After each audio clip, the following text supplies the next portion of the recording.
Voilà, le consulat de France est fermé. On est foutu. Encore une nuit sous la Quechua.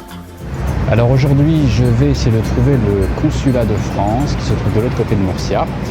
Donc là, je pars, c'est une grande première parce que je vais découvrir aussi les bus murciens. Je vais vous montrer ça tout de suite. C'est assez compliqué. Déjà, il faut trouver un bus. Et la galère commence. C'est des bus qui passent que toutes les heures et le prochain est dans 3/4 d'heure. Mais je ne perds pas le moral, bien au contraire. C'est assez comique. C'est le touriste en vadrouille, j'en bafouille, c'est le cas de le dire. Mais je vais y arriver et le consulat de France va me voir bientôt, enfin j'espère. Ça y est, a priori, je prends le bus numéro C1 finalement. J'arrive je ne sais où, mais je le redemanderai dans le bus, mais c'est dans la bonne direction. Alors finalement, eh bien, je suis arrivé au consulat de France. Eh bien non, pas du tout, je suis pas du tout arrivé au consulat de France. C'est bien dommage, c'était bien tenté. C'est vraiment pas évident, ils veulent pas que j'y arrive. Donc j'ai laissé tomber pour aujourd'hui, ça n'est que partie remise, mais ici j'ai l'impression que la devise c'est remis au lendemain ce que tu pourrais faire aujourd'hui. Donc je vais commencer à l'appliquer, ça risque d'être assez drôle.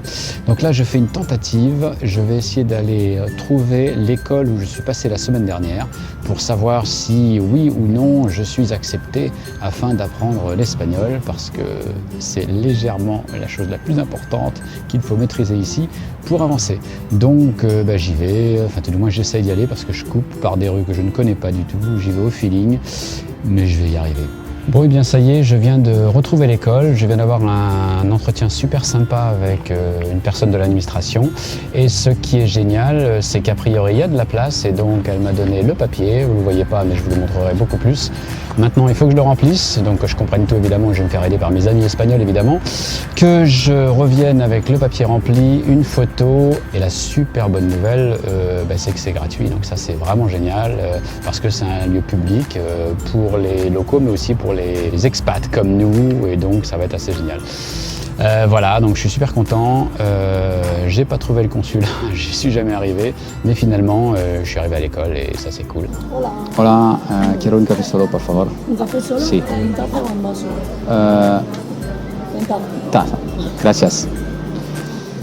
Voilà, c'est en live, je viens de commander un expresso, ça fait du bien, c'est super bon et c'est pas cher. 1 € le café, ça c'est le petit truc sympathique à savoir. Et voilà mon café. Gracias. Nada.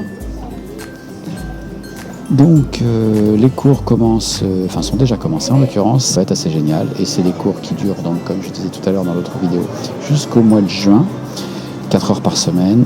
Comme ça je pense que je vais pouvoir progresser rapidement à y aller donc 2 fois par semaine pour apprendre cette belle langue espagnole qui me manque tant au quotidien quand j'ai à demander les choses. Mais on va y arriver. Cet après-midi, eh bien, on va à la plage, c'est plutôt génial parce qu'aujourd'hui il fait super beau, autant en profiter. Hasta luego.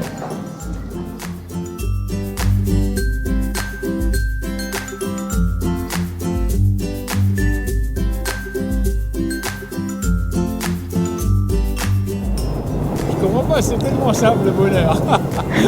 Franchement, quelle idée, elles sont bêtées à travailler tous les matins alors que le bonheur c'est si simple.